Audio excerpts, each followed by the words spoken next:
يا ترى برنامج سيمبسون بيتوقع المستقبل ولا ده هزار؟ بص خلينا كده القصة. برنامج سيمبسون فعلا بيتوقع حاجات بتحصل بعد سنين طويلة، يعني ازاي تنبؤوا حاجات قبل 15 سنة ما تحصل؟ وهنا السؤال، هل الماسونية ليها علاقة بالموضوع؟ ولا الموضوع تجربة اجتماعية علينا احنا كبشر؟ ولا ايه الحكاية؟ لحد النهاردة برنامج سيمبسون هو أكبر نظرية مؤامرة في حياتنا الحالية، وأكبر سؤال مطروح على الإنترنت، هل برنامج سيمبسون بيقدر يتنبأ بالمستقبل؟ الإجابة بس ركز معايا في تفاصيل الفيديو عشان الموضوع أكبر من كده بكتير. النهارده هنتكلم عن سيمبسون وتوقعات المستقبل والمؤامرات اللي كل الناس في العالم بيتكلموا عنها، يوتيوبرز، مقالات، اعلاميين، كله بيطرح نفس السؤال، هل سيمبسون بيقدر يتوقع المستقبل؟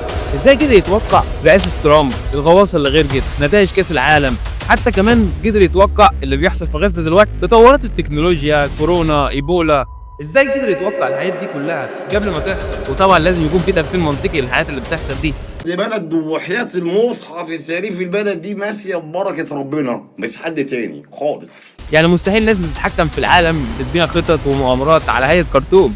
انا شخصيا عقلي مش مستوعب الفكره دي. في تفسيرين، يا اما كله صدفه ولعبه ارقام، يا اما في حاجه اكبر ورا الموضوع. بس هل ده واقع؟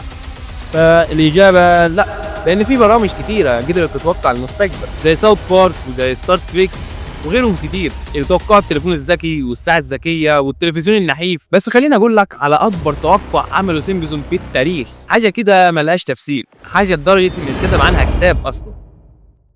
سنه 1998 في حلقه يعني من برنامج سيمبسون كانوا بيخترعوا جهاز بيحط ميك اب اوتوماتيك على وش الست. والله زي ما بقول. وفي الحلقه دي هومر اللي هو الراجل الكبير ده التخين الاهبل، فاهم؟ لو انت بتتفرج على سيمبسون هتعرف. يعني هومر كان كاتب معادله رياضيه على السبوره. المعادله دي طلعت شبه بالظبط اللي اكتشفوه العلماء سنه 2012.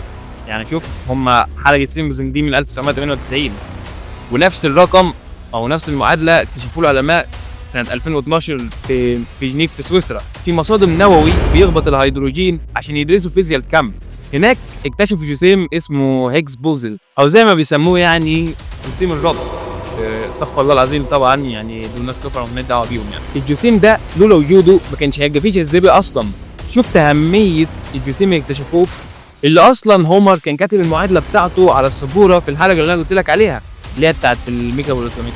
تخيل العلماء اكتشفوه سنه 2012 وعمر كان كاتب المعادله بتاعته سنه 1998، يعني حوالي قبل 14 سنه من اكتشاف الحقيقه اصلا. والصدمه هنا ان الفرق بين الرقمين كان بسيط جدا جدا، ودي حاجه ملهاش تفسير، وده مش ممكن يكون صدفه ابدا. ودي كانت اول حاجه خلت الناس تقول استنى كده، شكل البرنامج ده بيتنبأ بالمستقبل ولا ايه؟ يعني قوله تعالى كذب المنجمين ولو صدقوا. فما تصدقش طبعا تعدي، واثبت لك ده في اخر الفيديو يعني، واكمل معاه الفيديو بقى. طيب خلينا كده نرجع لاول البرنامج. سيمبسون اول حلقه اتعرضت كانت يوم 17 ديسمبر 1989، ومن وقتها لحد النهارده بقى اطول برنامج كرتوني في التاريخ، حوالي 35 موسم ولسه لحد دلوقتي بينزل حلقات. بس البدايه ما كانتش مسلسل، البدايه كانت كوميكس عاديه بتتنشر في جرايد اسمها لايبن هيل، يعني الحياه في الجحيم. الكوميكس دي كانت بتتريق على حياه الناس في امريكا. اللي عمل الكوميكس دي هو نفس الشخص اللي عمل سيمبسون، مات جورنينج. يعني يا رب اكون نطقت الاسم صح عشان مش عارف انطقه يعني. المهم في برنامج كان بيتعرض وقتها على قناه فوكس اسمه ذا تريسي اولمان شو. البرنامج ده كان محتاج فقرات كوميديه كده صغيره. راح عمك مات جورنينج ده علشان يقدم الكوميكس بتاعه في البرنامج ده عشان ينجح يعني، او ولا ما يطوش زي انترفيو كده.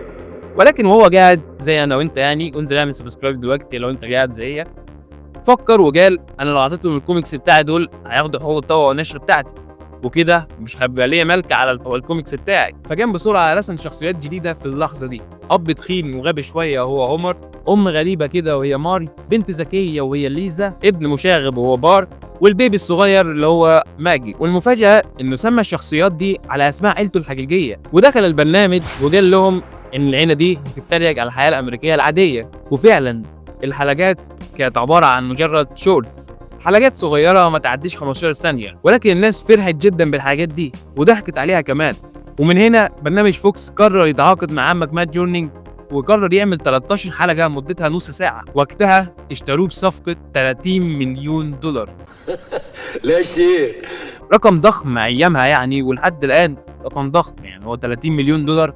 ومن وقتها سيمبسون بقى مجرد مسلسل اساسي ولسه بيتعرض لحد دلوقتي. بس خلينا ندخل على الحته اللي بتهمنا، هو ازاي البرنامج ده بيتنبأ بالمستقبل؟ او في سؤال تاني يعني، ازاي البرنامج ده قدر يتوقع ده كله؟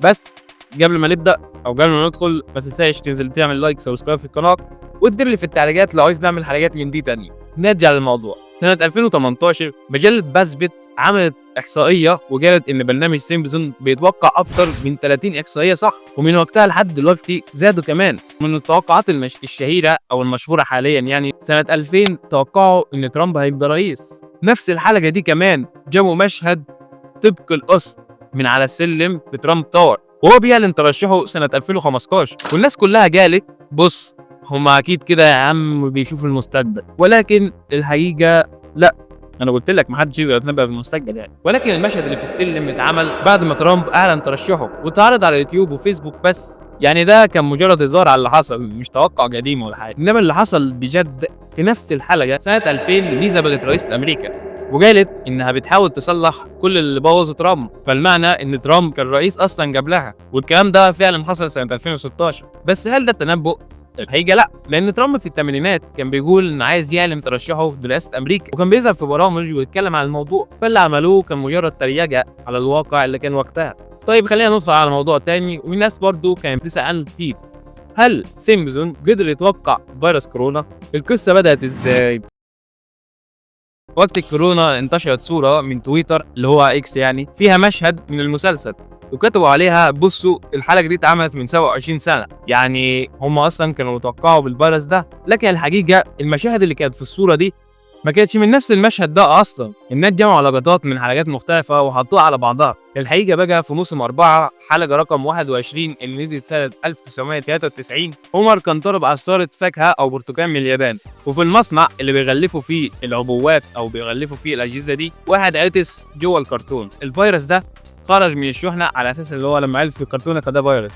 فالمهم يعني الفيروس ده خرج من الكرتونه وانتشر في امريكا، ده اللي كان موجود في الحلقه، وسموه وقتها اوسكار فلو، يعني الانفلونزا اوسكار. طبعا يعني الناس لما شافت اللي حصل ده وقت كورونا قالت اكيد بقى هم دول بيتنبؤوا بالمستقبل. يا سبحان الله يا سبحان الله. ولكن لا، ما بيتنبؤوش ولا حاجه. انا قلت لك الحلقه اصلا الناس كانت مجمعه لقطات من حاجات مختلفه، بس طبعا في فرق كبير ان الفيروس اصلا كان جاي من اليابان، ما كانش جاي من الصين، والاسم كمان مختلف، يعني الموضوع كله مجرد تشابه. انما في ناس زوروا اللقطه، جابوا مشهد من حلقه سنه 2012 كان في اجتماع من مجموعه شخصيات، واحد فيهم قال طب ما ننشر فيروس بين الناس، وكان في الخلفيه كان في لوحه مكتوب عليها كات فلو، يعني كارثه البطر. الناس بقى عدلوها بالفوتوشوب وكتبوا عليها كورونا فيروس او فيروس كورونا، ومن هنا بقى الانشاءات انتشرت، والناس افتكرت ان هم بقى اللي صنعوا فيروس كورونا ده ونشروه حول العالم. بس بالحقيقه ده كله فوتوشوب وتحريك يعني. انما في توقع تاني سيمبسون عمله وطلع صح 100%. سنة 1997 كان في حلقة ماجي فيها كانت بتقرا كتاب لبارت وهو تعبان. الكتاب كان مكتوب على الغلاف بتاعه ايبولا فيروس، يعني فيروس ايبولا. وسنة 2014 ظهر فيروس ايبولا وانتشر في كذا بلد. دي بقى حاجة ما حدش لاقي لها تفسير، صدفة غريبة جدا، صدفة، ركز انا هقول صدفة ما بقولش توقع. في 2014 تحديدا يعني في الموسم 25 نزلت حلقة رقم 16 كانت كلها عن كاس العالم. في الحلقه دي في واحد من الفيفا راح لعمر وقال له عايزينك تبقى حكم للماتش. ليه؟ سمعه وحشه عن الرشاوى في الفيفا والحاجات اللي بتحصل يعني في الفيفا، وان الحكام كانوا بياخدوا رشاوى وكده يعني. وفي الحلقه دي هومر فعلا راح يبقى حكم وشاف ان الحكام بياخدوا فلوس، وفعلا هومر راح وبقى حكم وشاف ان الحكام فعلا بتاخد فلوس. انا عايز جمله مفيده، قول لي جمله مفيده عشان افهمك. او بمعنى تاني يعني ان هم بياخدوا رشاوى عشان يغيروا النتيجه وكده يعني. وكمان توقعوا ان المانيا هتكسب البرازيل في النهائي، وبالفعل المانيا كسبت البرازيل في كاس العالم. وسنه 2015 بقى اتفضح موضوع الفيفا ده واتضرب على ناس كتيره جوه منهم. طب ازاي هم عرفوا ده قبل ما يتفضحوا بسنين؟ ده اللي بيخلي الناس تقول اكيد في حاجه ورا الموضوع. وسنة 1998 في حلقة من سيمبسون يعني ظهر لوجو شركة فوكس مكتوب تحت اللوجو جزء من ديزني. الناس وقتها اتريقوا وقالوا مستحيل، ولكن بعد 20 سنة ديزني فعلا اشترت فوكس. نيجي بقى للسؤال الناس كتير بتسأله، هل سيمبسون فعلا قدر يتوقع اللي بيحصل دلوقتي في غزة؟ في 2010 كان في حلقة نزلوا فيها ان دولة احتلال. الحلقة دي كانت بتلمع صورتهم تماما وبتوري تاريخهم المزعوم اصلا اللي هو مش حقيقي. وطبعا ما جابوش سيرة فلسطين خالص. كان في لقطة كان في راجل داخل كباريه اسمه غزة ستار، يعني قطاع غزة. الاسم معمول كأنه نكتة سخيفة ولكن استفزت ناس كتير. طيب ليه لحد دلوقتي شوفنا توقعات كتير، توقعات منطقية وتوقعات مش منطقية ملهاش تفسير أصلا. في بروفيسور رياضيات في جامعة عمل دراسة عن الموضوع، قال إن سيمبسون في الموسم 29 بتاعهم كانوا عاملين أكتر من 120 ألف نكتة وموقف، يعني بمعدل تقريبا 8.5 نكتة في الدقيقة. من وسط الكم ده كله لو طلع منهم مثلا 20 نكتة صح، يعني معدل النجاح 1.6% بس، وده معدل قليل قوي طبعا. يعني أنا مثلا لو كتبت لك 100 توقع أكيد هيطلع منهم 1 أو 2 صح، يعني أنا مش دجال، بس اكيد هيطلع منهم 1 أو 2 او ممكن ما يطلعش حاجه عادي خالص. من الناحيه الاحصائيه بقى الثانيه ان توقعات سيمبسون مش معجزه خالص، يعني بصراحه هي مجرد احتمالات وحظ. بس في حاجه بتكسر القاعده دي، هي المعادله بتاعت هيجز بوزن اللي كتبها هومر في الحلقه بتاعته اللي قلناها في اول الفيديو. ازاي هومر قدر يجيب نفس الرقم او مثلا باختلاف بسيط؟ دي مستحيل تبقى حظ. معادله دقيقه بالشكل ده طلعت صح بعد 14 سنه من اكتشافها العلماء، بعد ما هم كتبها ب 14 سنه. ازاي دي طلعت زي دي؟ ده اللي مخلي الموضوع يبقى غامض. طيب ايه السر؟ هل مات جورني كان ليه ناس كبار بيديله معلومات من ورا الكواليس؟ بس في تفسير تاني منطقي اكتر. في 2018 بروفيسور رياضيات اسمه مات زولميكسي قرر يدرس الموضوع. يا رب اكون بس نطقت اسمه صح، ولو ما عرفتش صح هنكتبه لك هنا. هو مش مقتنع زي انا وانت يعني ان ده كله صدفه، فقرر يدور في الموضوع، فبدا يحسب ويحلل واكتشف ان كتاب سيمبسون نفسه مش ناس عاديين. يعني ايه مش ناس عاديين؟ ديفيد اكس كوهن واحد من اهم الكتاب، معاه شهاده فيزياء من هارفارد وماجستير في كمبيوتر ساينس، وكمان نشر ابحاث في الرياضيات، يعني مش مجرد كاتب نكت. والمعادله اللي ظهرت في الحلقه سنه 1998 هو نفسه قال انا استشرت دكتور صاحبي من جامعه ييل، والمناسبه جامعه ييل دي من اكبر الجامعات في العالم يعني من اشهرهم، وساعدني اكتب المعادله. اللي قال كده هو ديفيد اكس كوهن. يعني ببساطه ان الناس دي مش بتهزر ولا بتقول كلام فوق، ده عندهم خلفيه علميه دقيقه. ولو دخلت على ويكيبيديا هتلاقي ان برنامج سيمبسون اشتغل عليه حوالي 141 كتير منهم معاهم شهادات عليا في الرياضه والسياسه والرياضيات والتكنولوجيا وغيرهم كتير. وده الفرق الكبير بين برنامج سيمبسون واي برنامج كرتوني تاني، بمعنى ان مثلا عندك امتحان فيه 30 سؤال صح وغلط، واللي بيجاوب على الاسئله دي عنده خلفيه علميه، يعني مذاكر وعارف هو راح ينتهي ليه. اكيد احتماليه ان يجاوب اسئله صح او اجابات صح هتكون اكبر من احتماليه ان يجاوب اسئله غلط. وده بالظبط اللي عملوه الكتاب اللي كتبوا برنامج سيمبسون. هم كتبوا الاف النكت، بس لان وراها الناس متعلمه جدا، فاحتماليه ان نكت كتيره تطلع حقيقيه اكتر بكتير من احتماليه ان النكت كتيره تطلع غلط، وده بيزيد اكتر فاكتر بالحاجات اللي احنا بنشوفها. في حاجات لازم نقولها دلوقتي. المعادله اللي اتكلمنا عنها في اول الحلقه بتاعت